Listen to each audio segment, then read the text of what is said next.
Donald Trump got on a plane and went back to Mar-a-Lago. He was never calling in the military. There was never a chance that he was going to institute a dictatorship in the United States of America. This is all election nonsense. And I'll tell you something, Democrats, you better figure out something else to run against, because this whole Kamala Harris is a prosecutor and Donald Trump is a felon.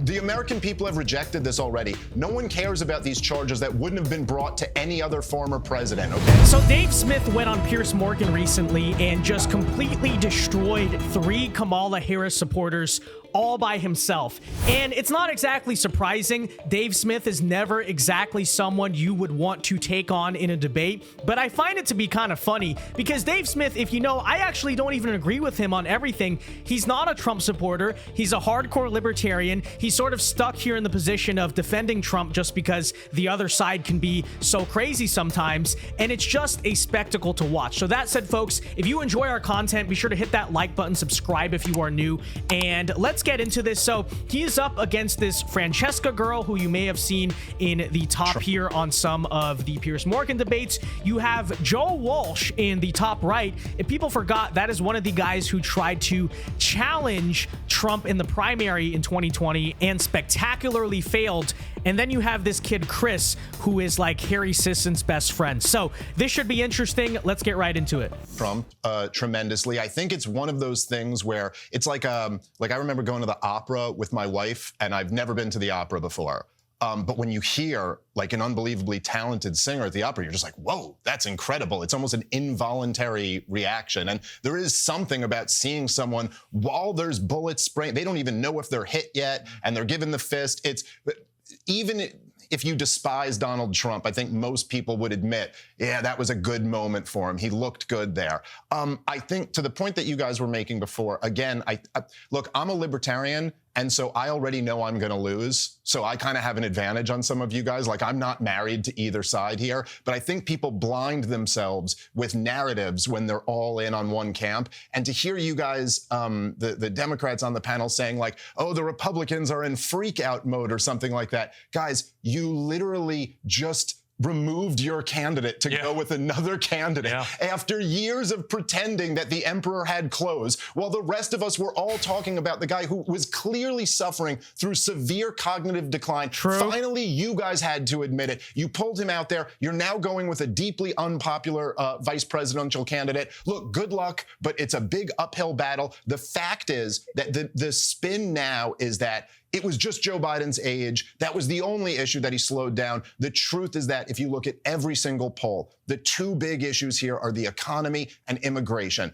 I'm not a kid. I don't understand any of your black girl summer references. I don't know what brat means, okay? I'm a dad in my 40s. We've lived through, over the last couple of years, the worst price inflation in my life and the worst immigration crisis in my lifetime. This is a major problem. Kamala Harris is married to this administration, and Donald Trump's got a lot of red meat to run against. That's what this election's going to come down to, and it favors. Go off, Dave. Incredibly articulate as usual. It's going to be a hard act to follow, but now let's hear Joe Walsh and all these characters try to respond. I'm interested. What can you say to that? All right, well, let's listen to, is the fake Republican going to respond? I don't know. Let's see. Favors Trump. Yeah, I agree. Chris, do you want to respond to that? Let me get Chris to respond, then I'll come to you, Joe. Okay. Yeah, I just want to say, as a Gen Zer, I just disagree with this. This consistent notion that Kamala Harris is unpopular. Again, yesterday we saw the largest fundraising day in American political history through Act Blue. Grassroots donors, $5, $10, $25. Gen Z is excited for a candidate objectively that's younger, a woman, and somebody who's been like a champion on things like climate and gun reform, etc. And I think that Gen Z specifically is a generation, me, myself, I've never seen America at peace. It's been nothing but chaos since I was born in 2002. Thank you, President Joe Biden, and we're looking back now and saying, wow, this is really... Wait, so America was under chaos during Joe Biden? Is that what you're saying? Because he was a Biden influencer. Let's not forget about this. And I think Francesca said Medicare for all. Oh, so Kamala does support Medicare for all. Oh, thank you for the confirmation, because she recently said that she doesn't. So I'm glad to see she is fully embracing the far left platform. Okay. at a boiling point. And what has caused this? And what's caused this is Trump and the MAGA movement doing nothing but pushing division all the time with the lies and the disgusting, hateful rhetoric. And I think that Gen Z is fired up to move on, to get candidates that actually care about us. And Chris, I think one of the bigger issues. Let me ask you this. You talk about hateful rhetoric from the right to the left, and that definitely has been. It's indisputable. But what about the hateful rhetoric from the left to the right? For example, for 8 years, I've heard people on the left, from the top down, refer to Trump as the new Hitler, as Adolf Hitler, as if somehow he's presiding over a Nazi-style regime, which, if you're too young to remember, perhaps, but the Nazis killed 12 million people, including murdering 6 million Jews in a Holocaust. So it's hard to imagine a more offensive or vile slur or more hateful rhetoric than to compare Donald Trump, who's done none of those things, to Adolf Hitler. So do you accept that people on the left have been just as guilty of hateful rhetoric and contributing to the general toxicity of the debate as people on the right? Sure, but I do want to point out that, you know, the person who's actually called Donald Trump's America is J.D. Vance, his current running mate. J.D. Vance was someone who is very staunchly never was Trump. wrong too. If you look at elected officials across the board, Democrats have... And J.D. Vance walked it back, which even after the assassination attempt, many Democrats still won't do. In fact, they just did it again. Okay, so... consistently been the ones to calm the tensions. And look, I disagree with calling him America's Hitler, but if I call Donald Trump a dictator or a threat to democracy, I think it's almost dishonest to not call him that. This is somebody who tried to overturn an election he didn't win with evidence that he didn't win it. And so I don't understand how it's hateful to say that he's a threat to democracy or he's moving us toward authoritarianism. And again, I think that the fact that J.D. Vance is the one who said things like he's America's Hitler goes to the fact that, you know, you have to give up all your morals and all your values and bow to Donald Trump in this party. You know, Piers, that all right, let me get a response to that from CJ. You know, Piers, that's absolutely insane. For Chris to sit here and say that it's dishonest for him not to call Donald Trump a dictator is absolutely laughable. Maybe if Chris actually visited a country with a real dictatorship, he would realize that under a system of governance where real dictators did exist, the conversation, the debate, the discourse that we're having wouldn't even at all be possible. But that's all they traffic in, is all of this hyperbolic rhetoric that has actually no semblance of reality. Because it's dishonest to not call Trump a dictator. Where was the dictatorship? Where was it? We never saw it. They don't actually know how to defeat the president because he delivered for the American people time and again during his presidency. CJ, we had the lowest black unemployment rate. We had record economic growth. We had a secure southern border. All of those things are policy wins that Joe Biden can't brag about. It's exactly why Kamala Harris has to talk about a black girl summer. But here's the reality. Under Kamala Harris, you're going to have a broke girl summer, a broke girl fall, you said that already. Winter, You said that. That is what their policies do. Come on. You said that already. Stop. We heard you. Yeah, you've said that already. Great. You've got 100 more days to say that. God bless you. Your candidate's winning. We'll see if Kamala Harris can catch him or not. Piers, just a couple quick points. To Dave Smith, I appreciate the fact that he's a dad in his 40s. I'm a dad in my 60s. Look, I don't belong to either party. I'm not a Democrat. David. Joe Walsh is not a Democrat. Wow. You know, the fake independent act, all you do is shill for Democrats. All you do is endorse and vote for Democrats. But no, I'm an independent, guys. I'm a former Republican who's just an independent. It's the Lincoln Project Act. They always do this, but I find it kind of funny. He was trying to talk here for like 6 minutes, and he finally got a word in. So good for him. Good for good old Joel Walsh, the most irrelevant former Republican that probably exists right now. And I probably agree on most policy issues. The difference is I think Trump is a unique existential threat to our democracy, so I'll support whoever the Democratic nominee is. Piers, to you, you made a great point early. You said we're living in unprecedented times. A month ago, an 81-year-old candidate for president had a debate and showed that he was not at all ready to continue to be a candidate. He was too old, and the entire Democratic Party rightfully panicked. It is a party process. It's not an election. The party convinced him to step aside, and he made that final decision. But Trump is the existential threat to democracy. Okay, got it. They just overrode their entire primary vote by the people, but you have switched sides and you're voting for the Democrat because Trump is the one who's against democracy. What an unbelievable shill, okay? It's just astonishing. It's an astonishing take. This is how the process in each party works. There's nothing undemocratic about it. There's nothing undemocratic about the people voting for one candidate and then the party anointing another. What does democracy even mean to these people? Oh, yeah, that's right. It means like when their class of elites and oligarchs are allowed to run everything regardless of whether or not the people support it or want it. That's democracy to them, okay? I just want to say that I think it is wrong to compare Donald Trump to Hitler. Yeah, Francesca, yeah. I agree. I think it's absolutely wrong. If you're going to compare him to someone, it's obviously Mussolini, okay? Much more of a showman, great jawline. Wow.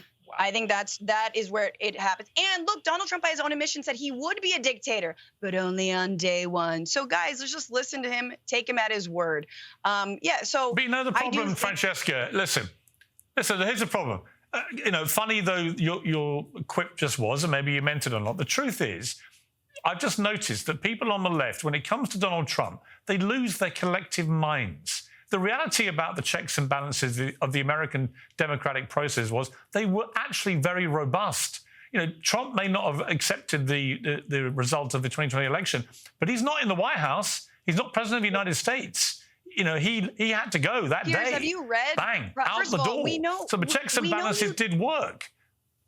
I mean, I don't understand. We know you talk to Trump regularly, Piers. I'm surprised you don't have a white bandage on your ear right now, honestly. And we've seen and we've read all 920 pages of Project 2025. And there it is, guys. There it is. You knew it was coming. But Project 2025. So Piers Morgan brings up the rational argument, which is, well, Trump never became a dictator, right? The checks and balances took him out of office. What are you people so afraid of? Is this perhaps a distraction because Democrat policies are very unpopular, so they just have to scream, threat to democracy, no, don't vote for the guy that you agree with the policies of because he's bad or something. And then what does she resort to? Of course, she knew it was coming. The thing that Trump is not even connected to, Project 2025. But have you read Project 2025? That's how you honestly know you are winning a debate against a Democrat, okay? I think that's the new litmus test for this election is if they start to bring out Project 2025, whatever that is, whatever it means at this point, you won, okay?